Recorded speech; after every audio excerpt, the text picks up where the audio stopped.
Kalau musyrik berarti saya tidak sholat, saya tidak pernah berdoa untuk Gusti Pangeran Allah.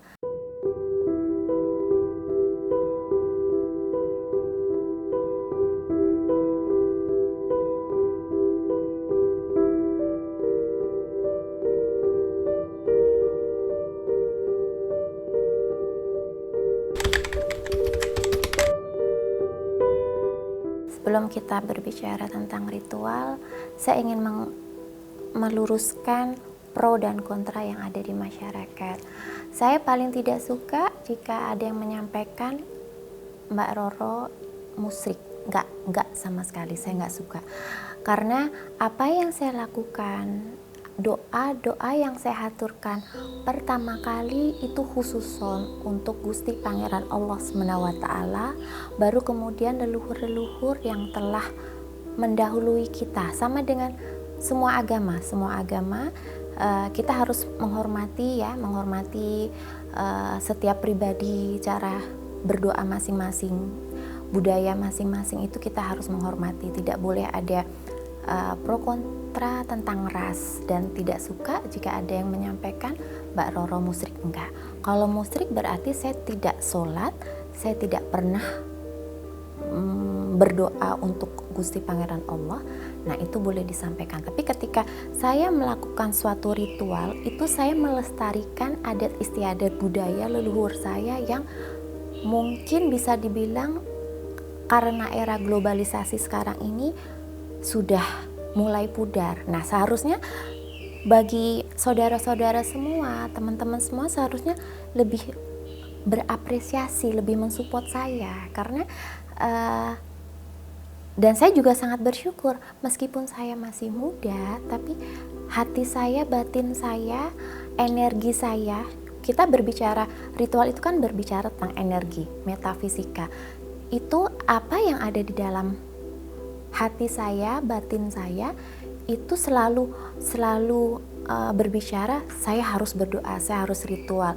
Dan itu ada step-stepnya, dan itu tidak mudah, Mbak, karena ada beberapa cobaan. Dalam arti seperti ketika saya, contoh kecil, ketika saya dibilang musyrik lalu saya tidak melakukan, itu cobaan. Ketika malam ritual saya diberikan dihembuskan rasa kantuk, itu cobaan. Ketika misalnya ketika saya di dalam gua, banyak sekali foto-foto dan juga dokumentasi.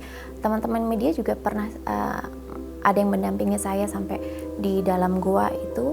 Ada banyak sekali makhluk-makhluk, entah itu memang benar makhluk real, harfiah, atau metafisika. Jadi ada ular, ada yang paling banyak itu kelelawar ya, karena bergelantungan di stalagmit di goa itu. Nah, terus banyak sekali saya menjumpai makhluk-makhluk metafisika, yaitu siluman ular, siluman kalajengking, siluman, banyak sekali. Nah, itu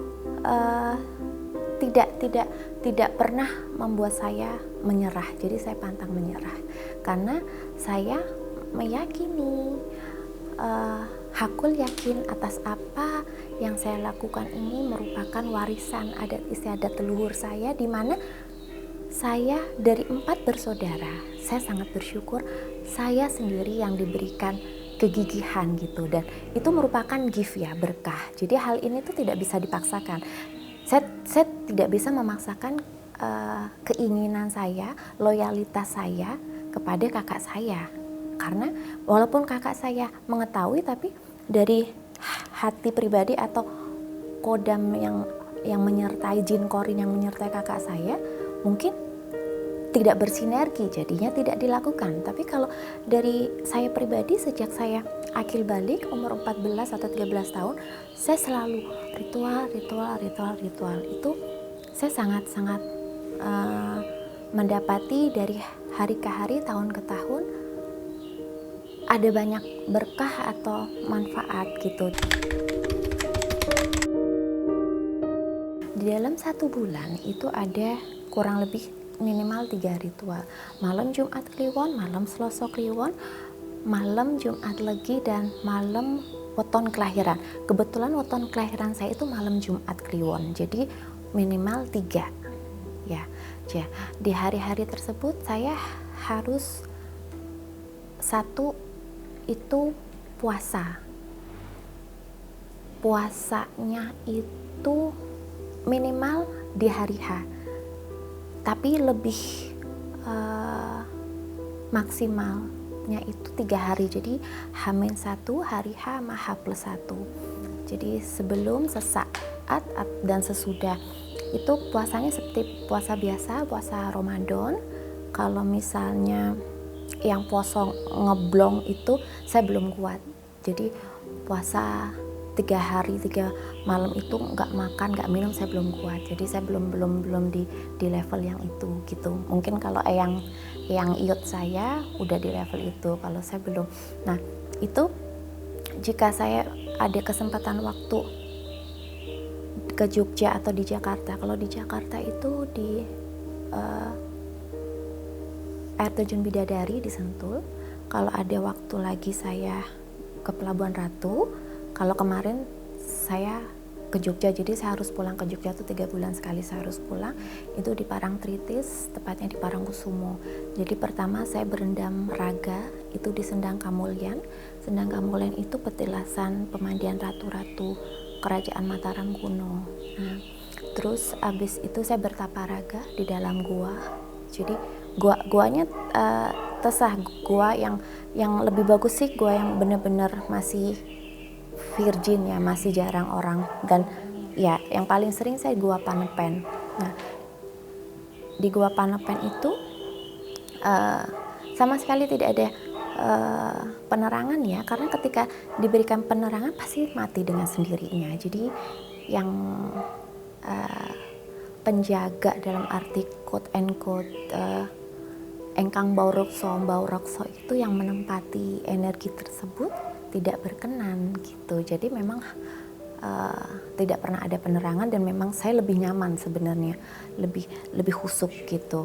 Terus setelah itu ritual makan atau dahar bunga kantil yang sebelumnya diawali dengan menembang mocopat terlebih dahulu.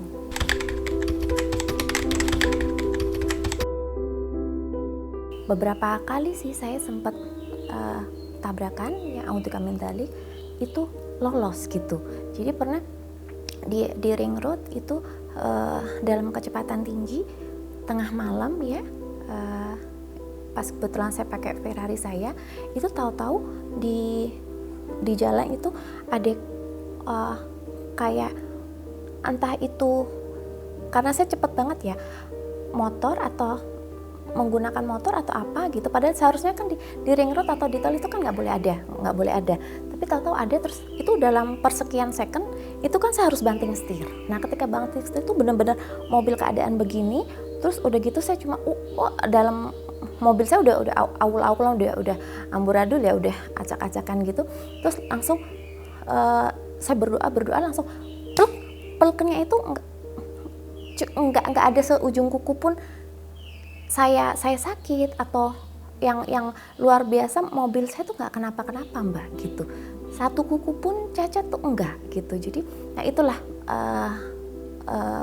salah satu contoh faedah gitu. Dan ketika saya psikologi saya kan ya secara manusiawi kan kadang kita punya fluktuatif ya. Nah ketika saya down atau saya diberikan rasa gundah atau gimana, ketika saya melakukan ritual saya mendapati diri saya jadi lebih tenang, lebih kalem lagi gitu. Banyak sih manfaat gitu, dan saya lebih banyak juga teman-teman yang meminta tolong dalam arti ya seperti kemarin Pak Sangker memulai filmnya, minta tolong saya untuk berdoa, ya alhamdulillah berjalan dengan lancar syutingnya. Terus kalau misalnya ada teman yang mungkin ada kesulitan dalam arti kenapa ya auranya kan selalu emosi terus atau gerusah-gerusu, ya alhamdulillah setelah saya doakan menjadi lebih tenang. Nah, dan saya semua itu saya nggak pernah meminta imbalan apapun, karena bagi saya mungkin persepsi masing-masing berbeda. Mungkin kenapa saya dipredikatkan praktisi supranatural juga, ya saya ingin menolong. Jadi kalau hal-hal yang tidak kasat mata itu diperjualbelikan atau istilahnya ada mahar atau tertentu dan saya menerima uang dari situ, saya nggak mau. Jadi kalau misalnya ada yang meminta doa pun kayak hantaran-hantaran bunga, setaman, dupa apa itu monggo dibawa sendiri gitu. Jadi saya nggak mau terima uang. Tapi itu kembali lagi, kalau saya nyaman, saya mau niat membantu, ya saya bantu. Tapi kalau saya nggak nyaman dengan orang tersebut, saya bilang saya tidak bisa. Jadi saya apa adanya.